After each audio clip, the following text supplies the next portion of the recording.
ಮಹಾರಾಷ್ಟ್ರ ರಾಜ್ಯದೊಳಗ ಸೊಲಾಪುರ ಜಿಲ್ಲಾದಾಗ ಅಕ್ಕಲಕೋಟ ತಾಲೂಕದಾಗ ಕಾಶಿಲಿಂಗ ಜೇವೂರದಾಗ ಮಾಜಿ ಶಾಸಕರಾದ ದಿವಂಗತ ಮಹಾದೇವರಾವ ಪಾಟೀಲ ಮನೆತನದೊಳಗಿನ ಮುತ್ತ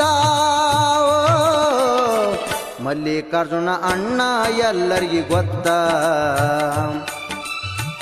ಮಲ್ಲಿಕಾರ್ಜುನ ಅಣ್ಣ ಎಲ್ಲರಿಗೂ ಗೊತ್ತ. ಅಕ್ಕಲಕೋಟ ತಾಲೂಕದಾಗ ಕಾಶಿಲಿಂಗ ಜೇವೂರದಾಗ ಮಲ್ಲಿಕಾರ್ಜುನ ಅಣ್ಣ ಪಾಟೀಲರು ಸಮಾಜ ಸೇವೆ ದೇವರ ಸೇವೆ ಎಂದರು.